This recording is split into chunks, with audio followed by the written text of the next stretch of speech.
Industry 4.0, that's what many are calling the fourth industrial revolution.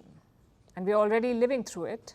The manufacturing sector is being digitized, driven by disruptive trends. Technology is moving at lightning speed, and with that, the job market is being left to play catch-up. The way we work is evolving rapidly. Jobs are changing, some degrees are losing their value, and others are soaring in demand. For instance, those in the field of STEM, that's science, technology, engineering, and math, STEM, STEM. Over the last decade, opportunities in the STEM field have grown dramatically. STEM is being called the future of work. Moving forward, future jobs will require twice as much science, maths, and critical thinking than they do today, and 90% of jobs in tech will require STEM skills. We know this. But are we keeping up? It depends on who you ask. Women comprise nearly half the global workforce, yet they hold only 28% of STEM-related positions. Globally, only 20% of engineering graduates are women. It is even worse for women of color. They comprise less than 2% of this group. These statistics are terrible. Now, some countries are trying to make a difference here, like Singapore. It is encouraging more women to study STEM. Singapore wants its women to pursue more jobs in the field. And why is that? To reduce the gender pay gap. Today, it stands at about 14% in the country, the pay gap.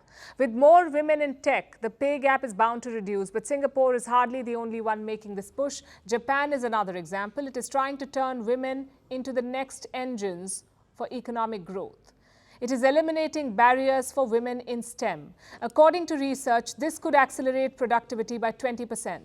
Meanwhile, 26 European Union nations have signed a declaration to ensure that women play a prominent role in technology. And it has helped. Now, most EU countries, including Germany, France, and Denmark, are seeing an increase of women's participation. Poland has the highest percentage of female STEM graduates in the world, followed by the UK.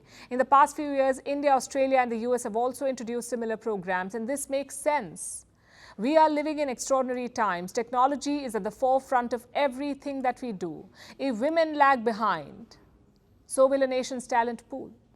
The goal is to increase the number of women studying information technology so more women join the workforce, and hopefully more women are able to climb to the top.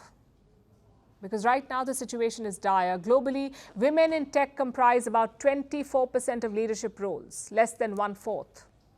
Let alone the real world, even in the metaverse, women are locked out. Metaverse is a virtual world. This technology is still in its early stages. It is set to be the big thing of tomorrow. In the organizations shaping the standards for metaverse, basically big tech companies like Meta, Apple, and Microsoft, 90% leadership roles are held by men. So the future looks even more bleak.